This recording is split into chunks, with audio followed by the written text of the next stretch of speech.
everybody, this is Ricky Ragman, and over here on Stage 3, you are listening to the Pantheon Podcast Network.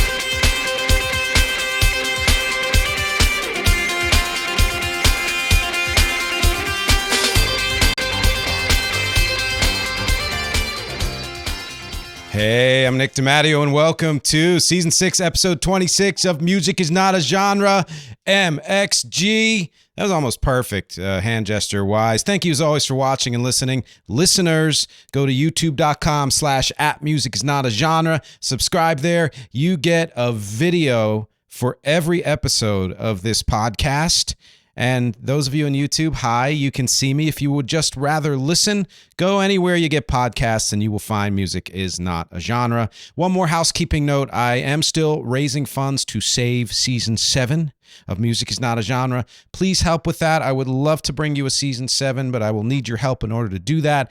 Two ways you can do it. I do have a fundraiser going, GoFundMe, like so many people do, or go to patreon.com/musicisnotagenre and sign up there. You can start for free, and then you can join right now for a limited time for as little as $1 a month, so that's $12 a year. But I'm telling you, even that much will help.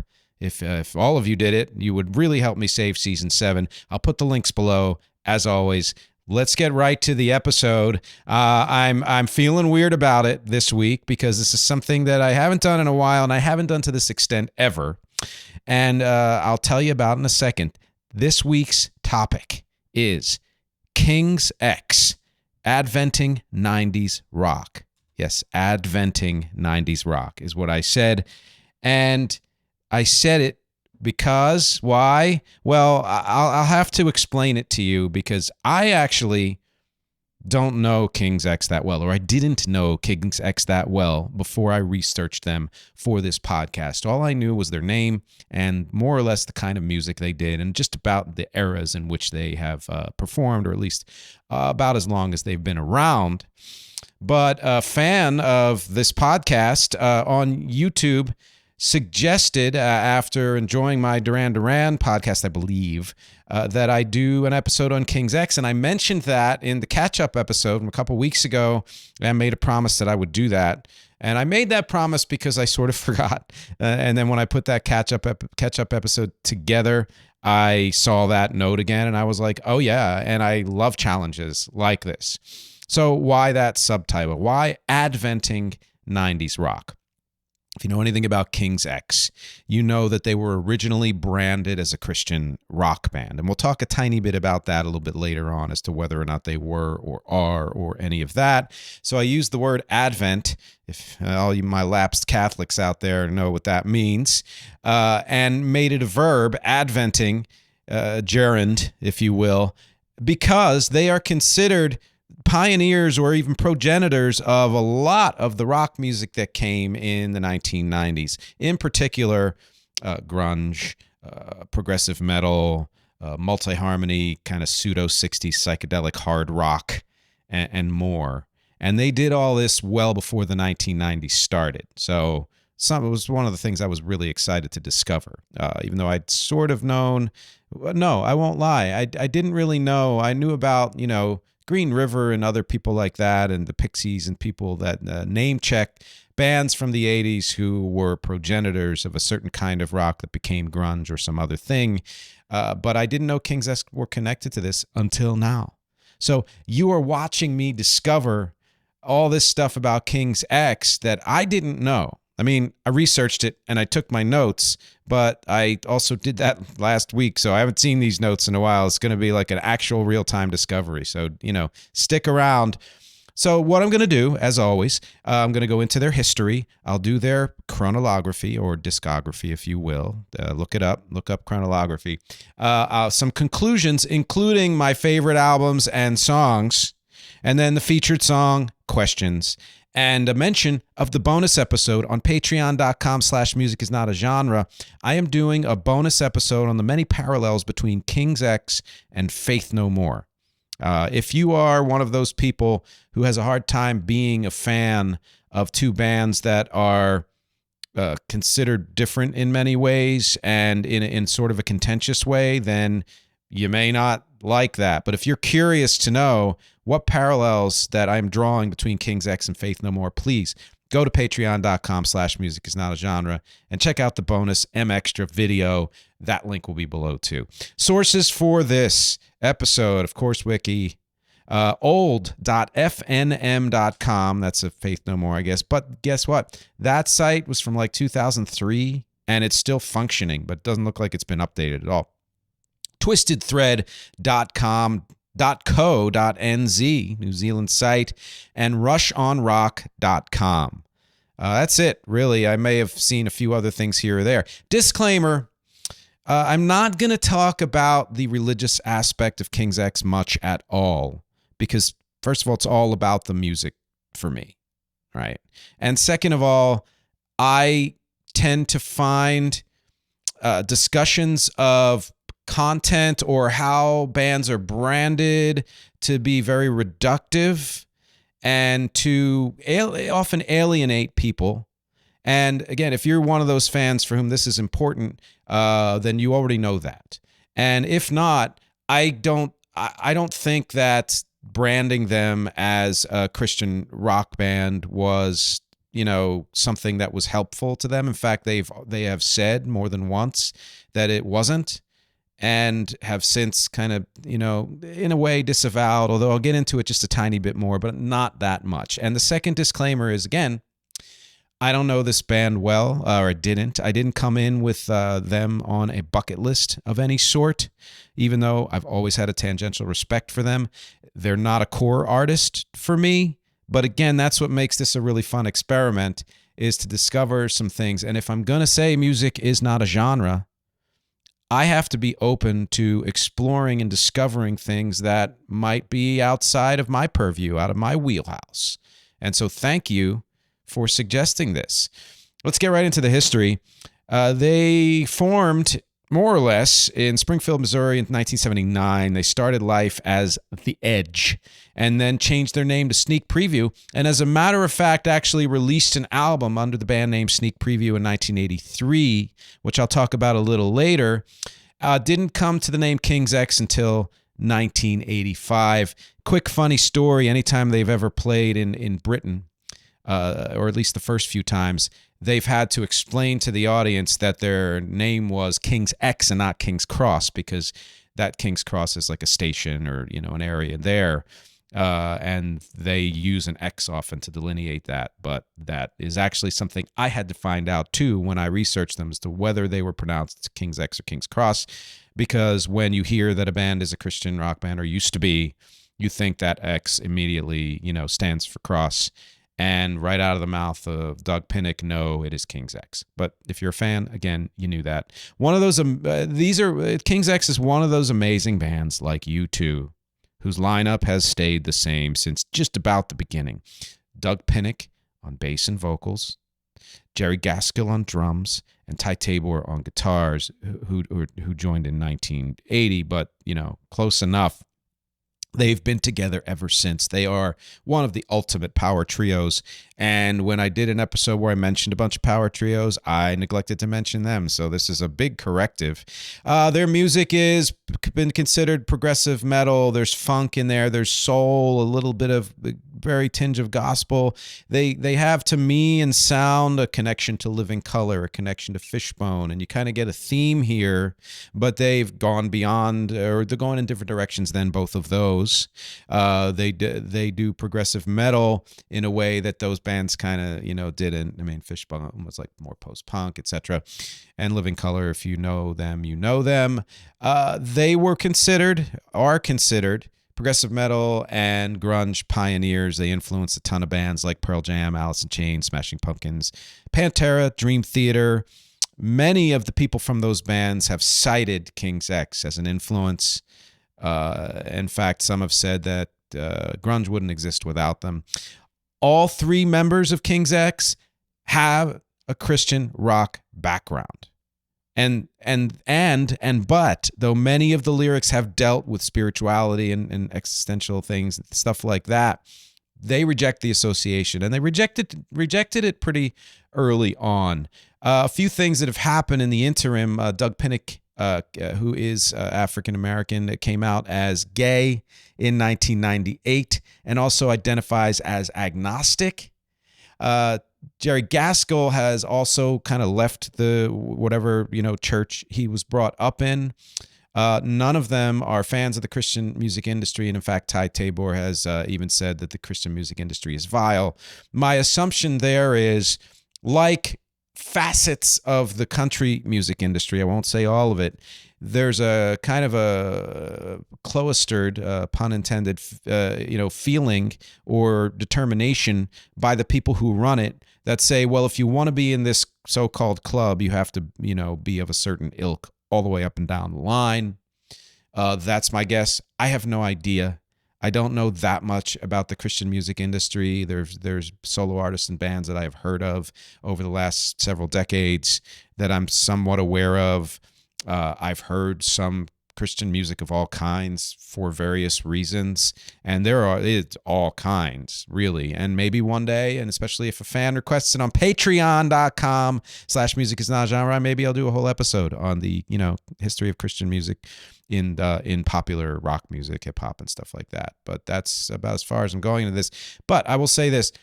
This, to me, whether you or I agree or not with the views of the members of this band, I find this to be a more evolved version of a spiritual rock band, kind of like U2, where you are not just singing about how great the Lord is, you're singing about doubt and lack of faith, non-religious stuff as much as religious stuff and faith and all that. And speaking of that, and I think that my brain just stopped, and I'm going to restart it. Chick, chick, boom, bream. There we go. Like those sound effects. I made them up myself.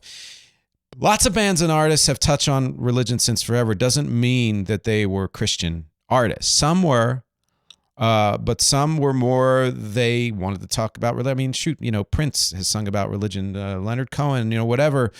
So many artists from so many different genres, types of music, have sung about religion, written about religion or spirituality or both. Doesn't mean they're a Christian band.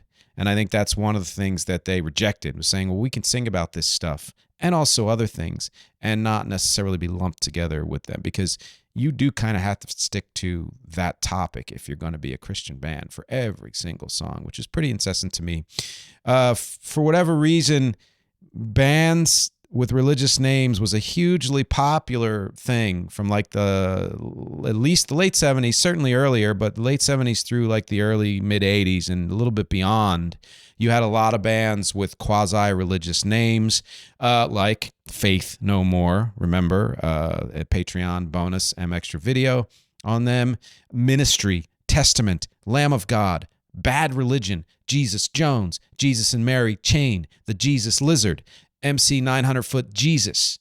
Even Nirvana has a kind of a religious, quality to it. Let's not forget Stryper, To Hell with the Devil. That was, I think, the first time I was aware of any kind of Christian rock was Stryper. And of course, if we go even beyond and before all of these bands, you have Genesis, you have Black Sabbath, Judas Priest. And it's no accident that many of these bands are hard bands or metal bands, because there was that play on, religious or anti-religious, or are they satanic or pseudo-satanic and all of that stuff, which has always been fun for me, much more than serious. And it's dumb that Tipper Gore and so many people took all that shit so seriously, but whatever. So back to King's X. Once they left their bar band roots, did a lot of covers and stuff like that. They were in the circuit in, I guess, Springfield and the area. And then after recording that first album under the name Sneak Preview, they subsequently started exploring harder rock and progressive metal. They actually, to me, in the beginning, they were almost power pop. You heard funk, you heard soul, you heard power pop, and of course within power pop is rock itself, and in their case, hard rock. But what they did for Sneak Preview, which I actually enjoyed, was very little like what they did after that, although they did revisit some of that music. They moved to Houston to almost get a record deal, but no go. Didn't get the record deal. And I think that was likely part of the reason for their change of name and change of direction was, well, this sneak preview thing didn't work. Let's go to something more core to us, is a guess. They've been on 4 labels since that failure to get a label, which were Megaforce, Atlantic, Metal Blade, and currently, and for the last 20 or so years, Inside Out. Throughout their career, they have had various degrees of, fading from the possibility of mainstream success. They, hit certain heights in terms of the mainstream and public perception in the, late 80s and 90s. And there was talk that they might be going somewhere in the way some of the other bands did, but because they couldn't be pigeonholed. Again, music is not a genre, and they certainly can't be pigeonholed. I listened to everything they did, just about, and they go all over the place with their music, which is something I love. And I sort of fallen in love with this band through listening through to all of their work. And yeah, you can see how if a record label would say something like, well, you need to do this in order to be promoted, but they weren't going to adhere strictly to that, it would be hard to promote them. But that's not their fault. That's the fault of the industry and the fault of people's perceptions of needing to put bands in boxes. They have done consistent album releases and touring and side projects up until Jerry Gaskill suffered 2 heart attacks in the 2010s. After 2008, even though they did tour off and on when they were all healthy, they didn't release another album until 2022, so almost a 15-year break there. And we'll talk about those now because we're getting into all of their albums. Let's start with their first album under the name Sneak Preview, called Sneak Preview. Amazing early 80s kind of power pop. Like I said, it's a bit new wave mixed with hard rock and metal and some progressive elements and some funk. I actually really like this album. There's some things there that remind me of like Cheap Trick or Loverboy even. So when you're talking, I mean, that's power pop, and even though I don't love Cheap Trick, they're always mentioned as a pioneering power pop band. Of the songs on this album, and there are 10 of them, the track 2 on side A, You're the Only One, is my favorite. And it's the only one that really stuck with me. They would redo that later, actually, and we'll talk about that later. But then they changed their name after that. Took some time to get back together and I guess tour and play under the new name, King's X, and end up on Megaforce and release their first album under that name, which is Out of the Silent Planet in 1988. That is a C.S. Lewis reference. If you know C.S. Lewis, you know he was I believe, Catholic writer. Had a lot of religion in the books and Narnia and all that stuff. There's a lot of allegory and everything. So it was kind of neat and interesting that they, used that, and you can see why there might be some kind of Christian rock, at least a tangential connection. This album is way harder and darker and more metal than what they did with Sneak Preview. It's a pretty damn bold change, and you can tell that time had passed in between the recording of these because of how developed this sound was on this album. Though they still had a foot in power pop, it wasn't completely erased. You can actually hear some of that power pop on this album in particular, and various times throughout their career. This is considered one of their classic albums. I mean, for me, not knowing the band, I hear things, I relate them to things I know, and there are very clear Alice in Chains harmonies on this, which, of course, they came before Alice in Chains. So they were influenced Alice in Chains, let's be honest. You can also hear kind of the rhythm and polyrhythm and funkiness that Soundgarden would eventually develop. You can hear the range and the goth and the poppier elements that the Smashing Pumpkins would put into their music. I mean, it's amazing how many of those bands that the King's X influenced. This is a critically acclaimed album, although it hardly charted. Favorites for me, Goldilocks, spelled with an X at the end, very power pop, and I really like it. The song King also, and Shot of Love. Those are my 3 favorites from this album, which brings us to another classic of theirs. The following year, 1989, they released the album Gretchen Goes to Nebraska, and That charted better than the previous album, so you could tell they were on their way up. The elements that they incorporated on Out of the Silent Planet were gelling more, I think, on this album. Even it's a super, super strong album. They had such confidence in what they were doing at this point. This is considered a progressive metal concept album, touchstone. Even though, funny enough, the title was actually a joke that they decided to stick with. It's kind of an interesting mix of looking forward and back. A good example would be track 5, The Difference in the Garden of St. Anne's in the Hill, which is one of my favorites. Really is very looking ahead at what they would do. But track 6, I'll Never Be the Same, sounds a lot more like what they had done in previous years, the kind of power pop thing. You can hear the production creeping up to where I think it would need to be to bring their ideas across fully. Because we have to remember this is still the 80s. So that bottom heavy kind of meaty production that would happen in the 90s wasn't there yet. And we had passed from the kind of more mid-grade 1970s production, which was so sweet for so many artists. And we were in that very trebly 80s production. They still got their ideas across. But fortunately, production would develop along with their music, and they would meet in the middle eventually, very soon after this. Some favorites. Everybody knows a little bit of something. Man, funk with harmonies and metal. I mean, that's my fave on the album, and one of my faves of theirs, just period. Again, The Difference in the Garden of St. Anne's in the Hill. Mission. Surprise link here. The funkiness, the hard guitars, the yeah-yeahs, and the harmonies remind me of early 70s Chicago. If you don't know that aspect of Chicago, go listen to Chicago 2 or 3 or 5 in particular. A little bit 6 and 7, but 2, 3, or 5, and you're going to hear funkiness, hard guitar, a lot of yeah-yeahs, and a lot of harmonies. So, of course, I'm going to like the song Mission.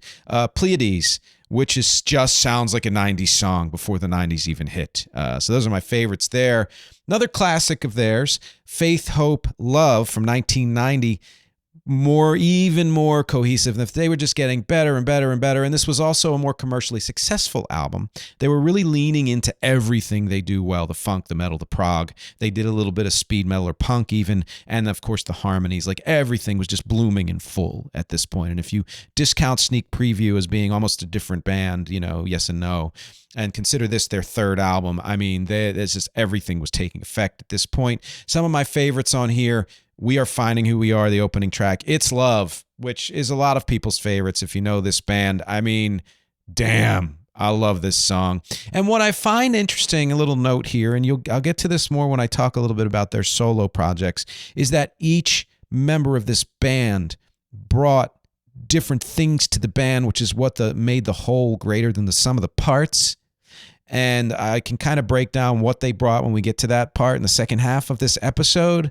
But this is not a Doug Pinnick-led song. Each one of them sang lead at some point. I believe Jerry Gaskell was a little bit later on where he really came more into the fore.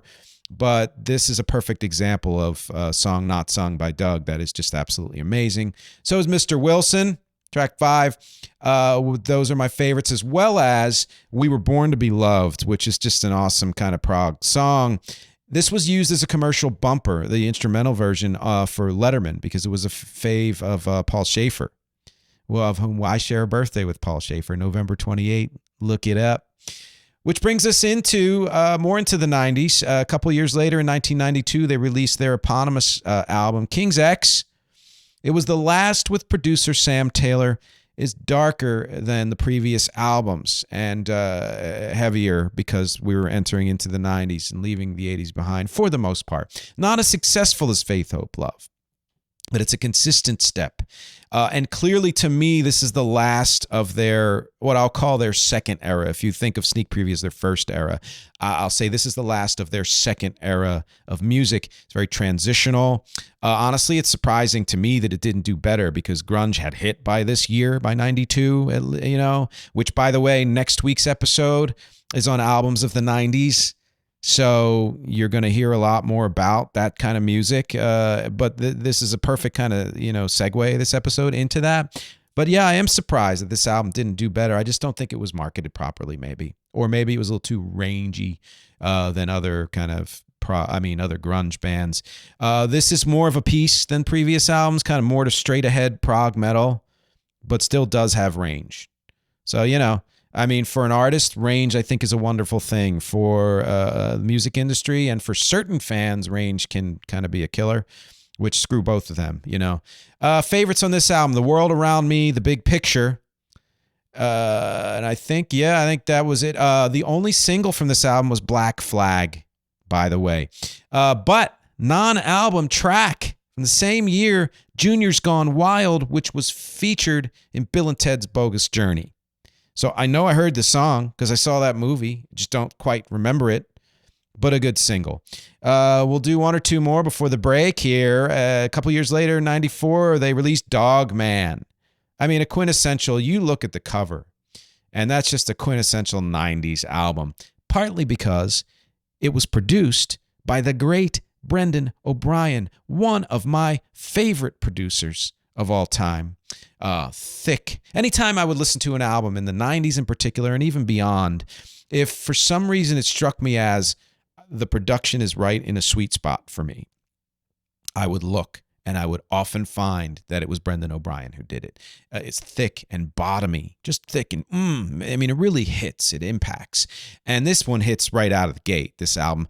This is actually this 94 album. So what is this, their fifth album, sixth album? I'm losing count. Well, if King's X was their fourth, so fifth album. This is how I imagined the band would sound when I heard what they kind of music they did and how people described what they did and how they sounded. This is, to me, when the production matched what their intention was. Absolutely amazing. They also played Woodstock in 94, so this was really pretty, a big era for them. I call the 94 Woodstock the good one. It's a 25-year celebration, and it didn't go haywire the way the one in 99 did. I think, I think because the label was trying to sell them as just straight up grunge, that's why they, when you talk about the grunge bands that we know, many of whom started in the 80s, like Nirvana and Soundgarden and, the Pumpkins and Alice in Chains, they're not mentioned in the same breath because they just were, and going in too many directions. But also, I think the singles they chose, there were stronger, more indicative songs of what their strengths were on the album. But those singles were like, oh, well, this is what's happening now. And what else can you do? I was just talking to a promoter who I hope to work with about how hard it is to know what song on an album is going to be the single. You need somebody else to do that, and you know what? You don't always get it right. Their last charting single, by the way, was on this album. It's called Dog Man, the title track. Some of my favorite, Pretend was another single from this album. Some of my favorites, Shoes, great a cappella start, freaking love it. Complain sounds like Soundgarden mixed with Alice in Chains. Go to Hell sounds like Stone Temple Pilots meets Pearl Jam. Pillow was another single from this album. And their version of Jimi Hendrix Manic Depression, a really heavy version and a really nice cover. I kind of love it. And that brings us up to the midpoint of this episode. I hope you're enjoying this rush through King's X's discography and some other things. We will be back after the usual mid-roll to start in on their next album. Talk to you soon. Hey, so I was going to do the usual and just list all of the links that I'd love for you to check out, but I realized that everything you need to know and everywhere you need to go is at nickdimatteo.com. That really is the hub. I list all the links in every episode just in case, but nickdimatteo.com is where I put everything that I do. If you want to know more about this podcast, whether it's the audio version or the YouTube version at youtube.com/@musicisnotagenre or wherever else the podcast shows up, or if you want to support the podcast at patreon.com/musicisnotagenre, just go to nickdimatteo.com. It's all there. If you want to check out my full discography of original music and covers for my band REC, and Beyond, it's at nickdimatteo.com, including all the streaming and social links for wherever you listen to music and wherever you check out your soch. My acting clips are there. My voiceover clips are there. Graphic design, my blog, and most especially, it's the best place to contact me. If you go to nickdimatteo.com/contact or just hit the contact is on every single page. You can send me a note, say hello, ask me any questions you'd like. You get a newsletter a few times a month. And if you have a project of your own and need work done for it, whether it's audio editing or music or voiceover or graphic design, or if you have an event and you need live music, go to nickdimatteo.com, contact me, say hello, let me know what you need. I'd love to hear from you. Thanks for listening. Let's get back to the show. Crossfade of some sort, and we're back from the mid-roll. I actually plan, if I do a season 7, if you're able to help me save season 7, I plan to do a different mid-roll, so enjoy it while you can, suckers. Anyway, let's get back to the discography. Ear Candy was the next album that came out in 1996.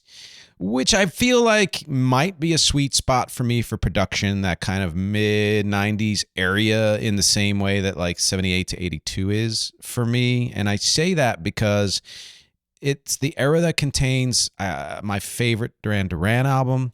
It's the era that contains my favorite Stone Temple Pilots album and my favorite King's X album, which is this one. I believe I would have to say that Ear Candy is my favorite of theirs.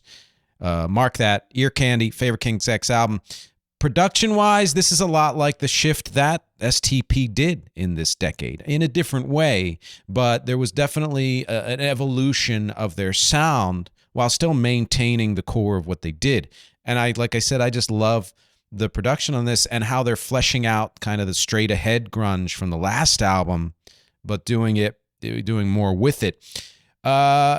As much as I like Brendan O'Brien from the previous, I feel like in a way that might have even been too on the nose for them as far as how rangy they can be. And I feel like this production on Ear Candy suits their approach better in general.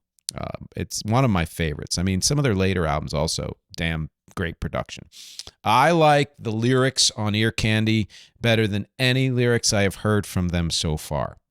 Overall, this is kind of a comeback for me, quality of songs. It's not that I didn't like Dog Man. I don't know that I would put that near the top of my favorite albums of theirs. I just think this is such a strong album all the way up and down, and it boggles the mind that this didn't do well commercially. I feel like, the industry works on trends as much as anything else. And if they feel like a band is trending in the wrong direction, they won't push them as much, which is dumb to me because so many things that do hit because they're promoted and forced into people's consciousness more. And it sucks that there's only, I guess, so much time and resources and whatever. And if you don't have the right person behind you in that business, you're not going to get the push that you need. Not that, listen, they're still around. So they've been around for over 40 years through thick and thin, and they're still kicking ass from what I understand, and as evidenced on their most recent album, which we'll get to soon. So, I know it's possible they wish they had done better with the industry, but I don't know. Who knows? My favorite songs, The Train, absolutely one of my top favorite songs. There's period. Just such effective use of psychedelic elements. Maybe this is my top song. I don't know. Sometime, also awesome. A Box. Mississippi Moon, which is an old song of theirs that they reworked. Absolutely love that as well. And I love the song Fathers. And again, a sneak preview song that they reworked titled Picture. Another one of my favorites. Like, just some great freaking songs. But it's just a strong album from beginning to end. They took a little break in here. I wouldn't actually even call it a break, but things started, I guess, when they saw that the commercial viability of them wasn't going to continue to grow. They decided to change things up yet again. So first you have kind of a culmination of all of those first, I'll say, couple of eras of their band Best of King's X, released in 1997. Notable because this is I think it's the first time they did this, but they would do it often. Subsequent to this, they let the fans choose the songs. They often let fans choose certain things like cover art, etc. They let the fans choose their favorite songs, and that's what ended up on the Best of King's X, which is really an awesome way to do it.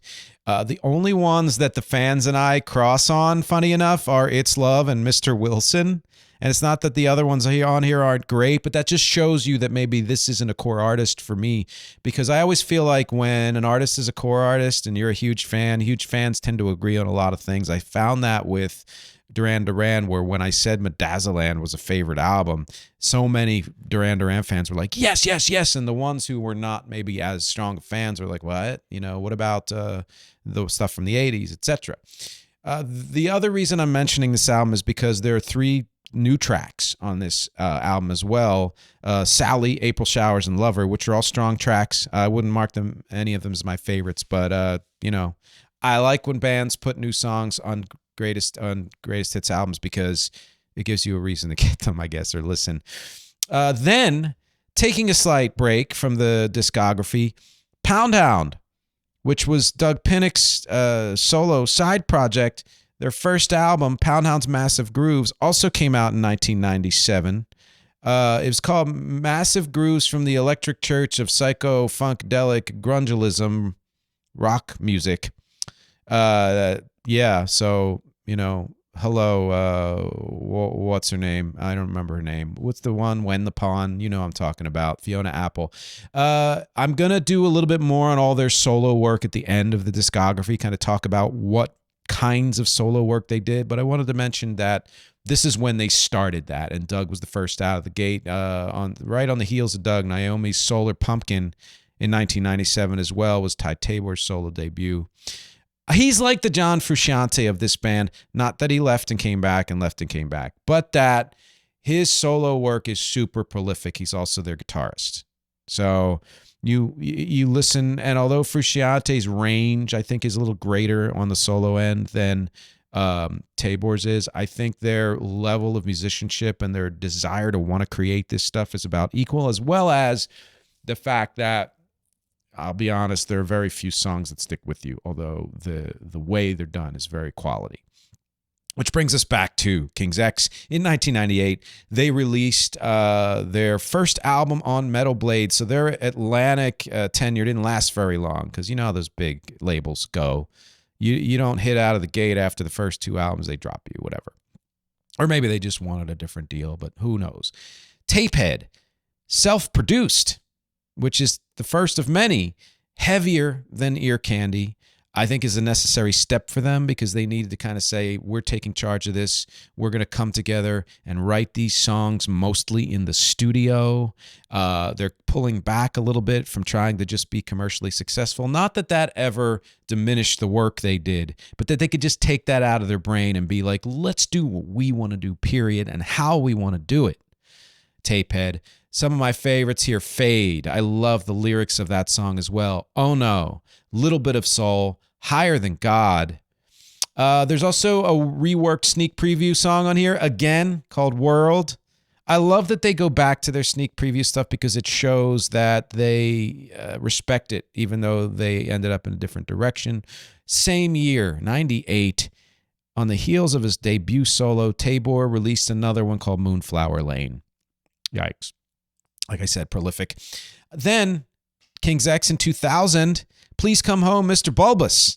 Again, self-produced, more experimental than most of their previous albums. So another kind of, this to me is like another transitional album for them. And I love that they stretch like this. This is how I know. Now listen, not to take anything away from AC/DC and other bands who tend to do the same thing over and over, because I think that's, a valuable thing to be able to do if you can do it successfully and do it well.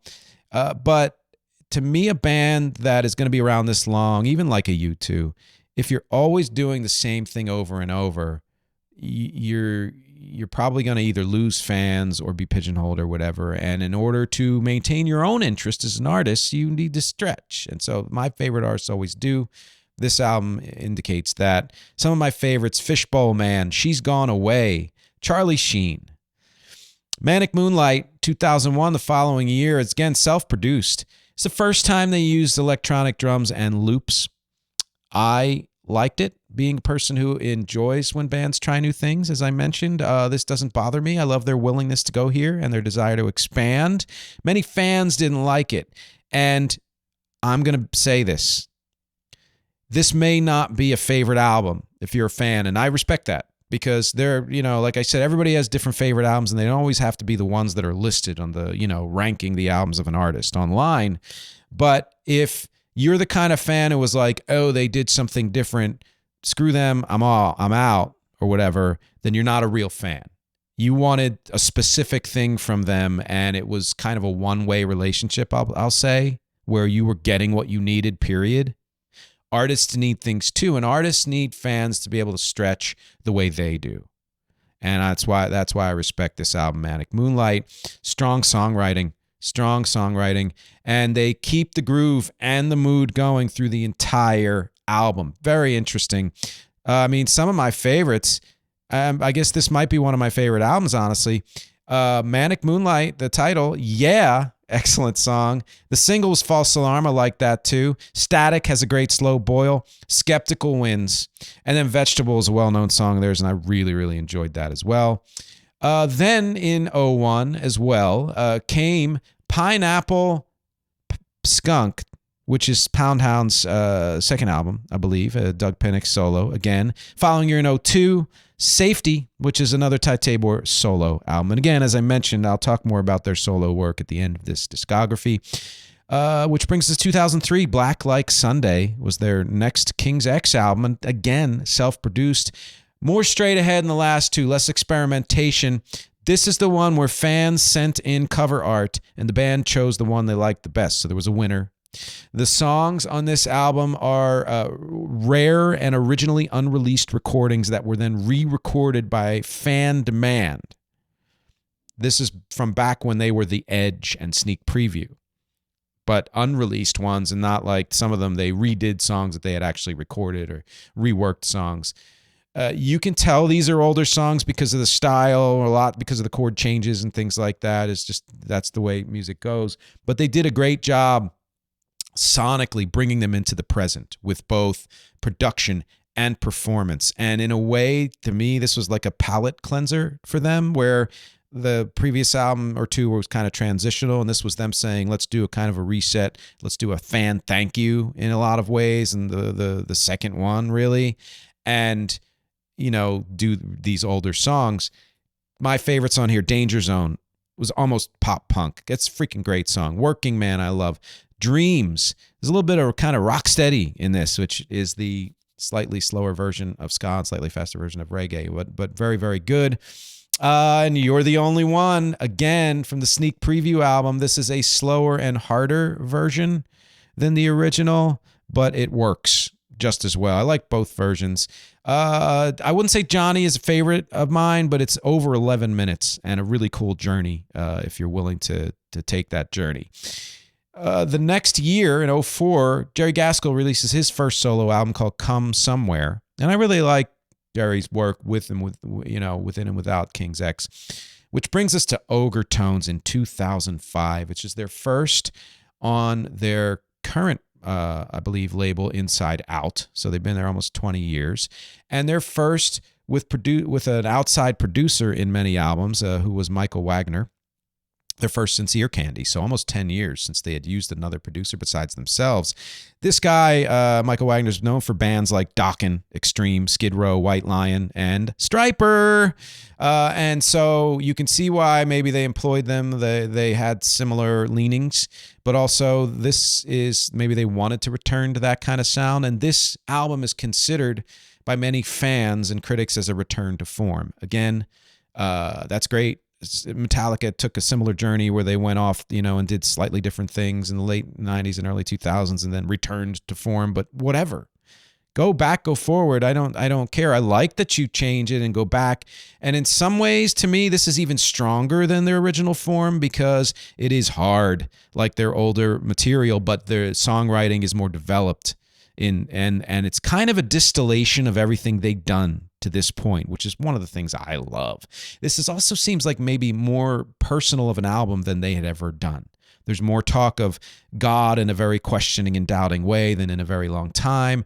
There's talk of personal freedom of expression and love. And when you think of Doug Pinnick coming out just a few years before, and it might have taken time to really express this in song, because you'll write a song and then you'll let it develop until when it comes out, and it's ready, but it's an idea you had.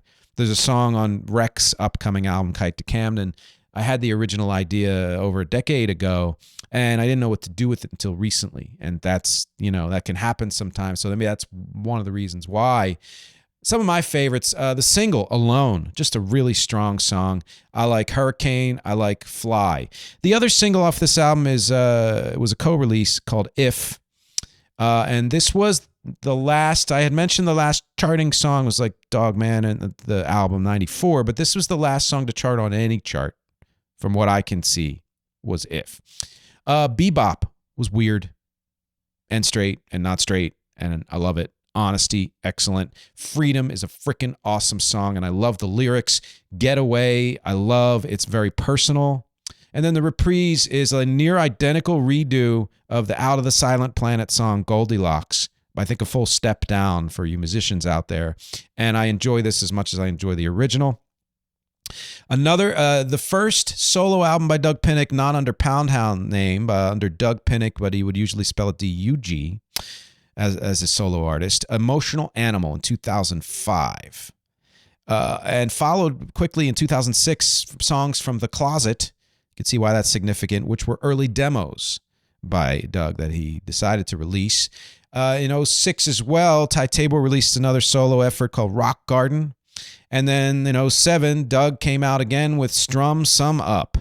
So there was a real kind of a little break in there when you had their album coming out in 2005, things in between happening solo, which I think is a wonderful break to be able to take. And then 2008 is when they released their final album over a stretch of, what would it have been then, 25 years or something like that, which was called 15 because it's considered their 15th album of any kind, so including greatest hits, etc., and live albums and all of that. Same producer, Michael Wagner, similar approach overall with lyrics and sound. I don't in particular think it's as strong as Ogre Tones, but it's still very good. And yes, this is kind of the end of their run, as you'll see when I get past this, with the heart attacks of Jerry Gaskill, et cetera, et cetera. But it's not as big a break as it seems because they did continue to tour when they could. And they actually started working on the next album, which only came out recently, earlier than we might think, and I'll get to that too.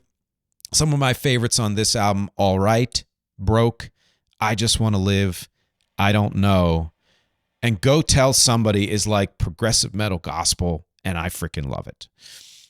Same year, 2008, Ty Tabor releases the album Balance, and then again, in 2010, he releases Something's Coming, and the EP Trip Magnet. So prolific, like I said. This would have been right after Jerry Gaskill's first heart attack, I believe. Doug releases another solo album called Naked in 2013. Ty comes out in the same year with an album called Nobody Wins When Nobody Plays. And then Jerry, a comeback album. Yay, Jerry, significant because he had 2 heart attacks. I think the last one was in 2014, and he comes back with the album Love and Scars.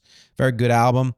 Ty, this is the point at which they had been working on their new material, starting, as they say, in 2015. And this things came in between. I think Doug had some health issues and some other stuff, and they were working on solo stuff and maybe just wanted to make sure it was the best it could be. So Ty releases 2 more freaking solo albums in 2018, Alien Beans, and in 2020, Angry Monk. And then Doug releases a solo album in 2021 called Joy Bomb, followed by freaking Ty Tabor again with Shades in 2022. I listened to most of their solo material, and I will talk about it soon. After I talk about their currently last album, although I imagine they're going to do another one. 3 Sides of One, released in 2022. It was their return to recording as a band. And again, they've been working on this album for the better part of a decade. Bluesier and more soulful, I think, if that's possible. When Pinnock sings, like you can hear that the great things that age has done to his voice. But there's a lot less of Pinnock than usual. It's almost, I think, evenly divided between the three of them in a lot of ways. They accomplish the same things that they've done on other albums. It's a great album, but more concisely. And not that I don't like long songs, but when a band can make an impact in 3-4 minutes or under 5 minutes in the same way that they could with a song that's 7 or 8 minutes, I think that's very difficult to do. And they did a great job. They jumped right back in, honestly, with the quality. And it got an excellent reception critically as well. Some favorites for me: Let It Rain, Flood Part 1, Give It Up, love it. Take the Time, Festival, love it. Holidays, and Everywhere, which is the end of their discography. But some notes on their solo work. Like I said, each member brought their own flavor, and this is evident in their solo work. When you listen to them separately, you're like, oh, that's why this King's X song sounds this way, etc.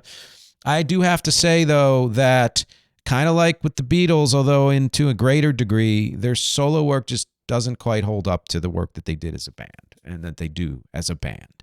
I'm starting with the least prolific to the most prolific and not going in chronological order. And I'm not doing projects, talking about projects they appeared on that weren't theirs. Like the new Dee Snider single that Pinnock was on, or it might have been all of them. No, in 2024, this year. It's notable, though, that Doug stood in for Corey Glover for the 2006 Living Color Tour. So there's a connection there, too. So many parallels. And I think that they played some concerts together as well. So Jerry Gaskell's solo work is I would call it progressive psychedelic folk metal. I really like his voice, as I like all their voices, honestly, which is one way of knowing that I like this band is when I like the lead singers, and I like them for different reasons. The thing is, most of it is mid-tempo or slower, and honestly, most of it is just slightly below mid-tempo, and it's interesting. You get into a groove as an artist, and I know an artist who shall remain nameless. I'm writing a song about him now, actually, for the new album, whose vibe has remained the same regardless of how he has tried to stretch, and it's a really decent vibe. It's a good vibe. But when almost all of your tempos and the way you produce is the same, and the way you sing, after a while it gets hard to listen to an album of that. Doug's solo work, to me, it's like Funkadelic, which he name-checked, or Sly and the Family Stone, or Jimi Hendrix, indie metal. I would call him Metal Kravitz because there's so much freaking funk and soul and stuff in there, but super, super hard, way harder than Kravitz, who can get hard, but not nearly like this. It's more varied in tempo, but it's about as varied in overall sound as Jerry Gaskell. So again, I like a lot of what I heard, and I think If You Fuck Up was, I think, one of his songs. Is one of my favorites, honestly, but not a catalog that I will go back to. Ty Tabor's solo work, I call Alice Temple Boston Pilots. There's a lot of kind of heavy power pop in here, and I love that. I love his sound overall. But again, prolific, but almost no variation in what he did until 2013. And then he put out an album with more electronics and different things going, and then back to no variation. I guess that's his sweet spot. And it's one of those things where I'm not judging fairly because I only listened to these once. And just having that talk with Steve Erickson in a recent episode about Tierra Whack and Kim Gordon, it's very important to listen to something, I think, at least 3 times to really get the full measure of it. So I apologize for rating their solo work that way. But at the same time, I only listened to the King's X stuff once, and I came away with a very different and more positive impression. Brings me to conclusions. I love funk in my junk. I said that to an old drummer I hired once, saying, when in doubt, make it funky. Everything I do, and I noticed this working for a power pop band right now. I'm playing bass for the band Joy Buzzer. A big difference is much of what I do is just on the funkier tip, and that's not a better or worse comment. It's just that's what I am. All of my favorite artists have some kind of funkiness or danciness. And as prog metal and especially prog metal and progressive in general goes, King's X is head over heels above a lot of what I heard because they incorporate so many different styles and elements, and their pop roots are show and harmonies, freaking harmonies, and their range. That's how, I mean, there you can hear their diverse influences. You can hear how each band brought their own thing to it, and it came together and just in amazing ways. They're hard to classify for that reason. It's partly why they weren't as successful as some other bands, but so what? It's why I really kind of love them in a way. Amazing power trio, and the fact that all three of them sang lead in great ways is great. Their position in music history should be better known. You can hear the 90s and the stuff they did in the 80s. One of those where I'm sure if fans are like, yo, if you know all the grunge bands, you damn well better know this band, because they were one of the handful of bands, like I mentioned, Green River and Pixies, that started all of it. And that's kind of one reason why I'm doing this episode. The thing that hit me the hardest when grunge came out, and I've said this before, it was that it was basically, in many ways, metal in a major key.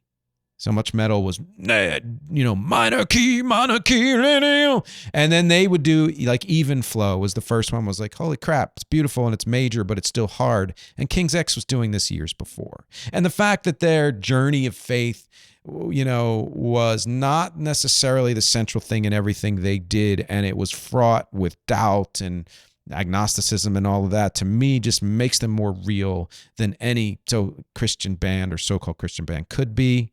And honestly, the press makes way more of the lyrics and the band's, classification than the band does.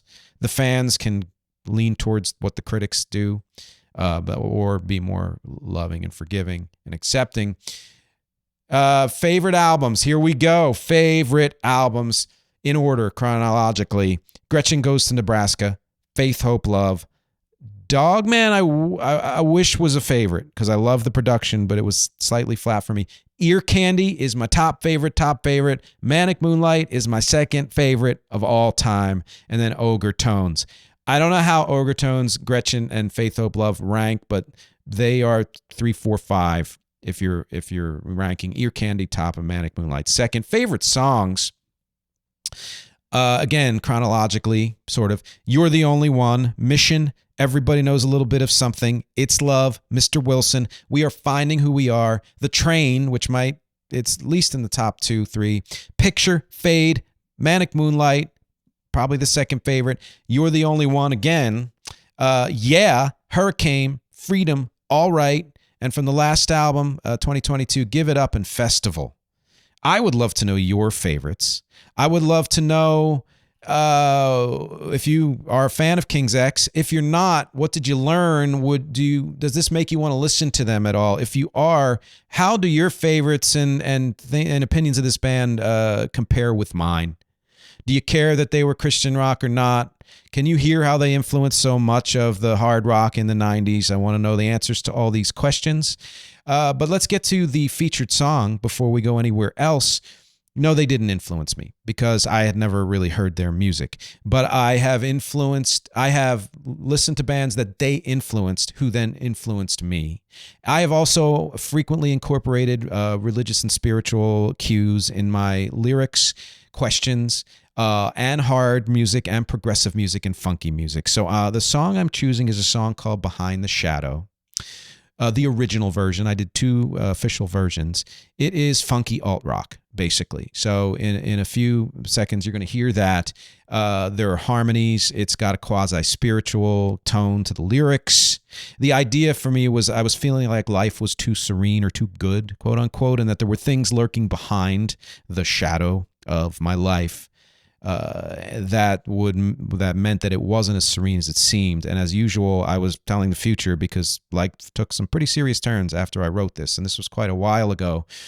As much as I appreciate the second version, it's this original one that is closer to the heart for me and is closer to what we're talking about here, King's X. Please give it a listen in a few seconds. And please check out the bonus episode, The Many Parallels Between King's X and Faith No More, at patreon.com/musicisnotagenre. And let me know what you think about all this because, as always, my objectives here are music, conversation, and connection. Thank you. And stay tuned next week for Albums of the 90s.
make me sad.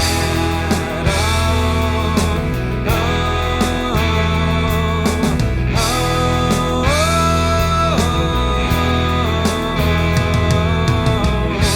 all the tears that dry, all the blackest sky.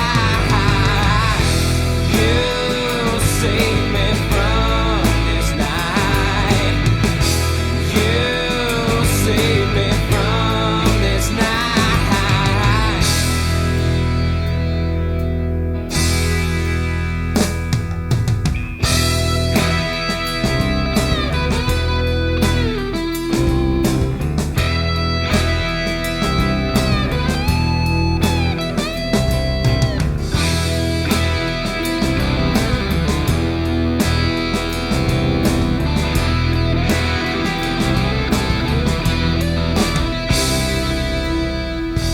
Enter into the beat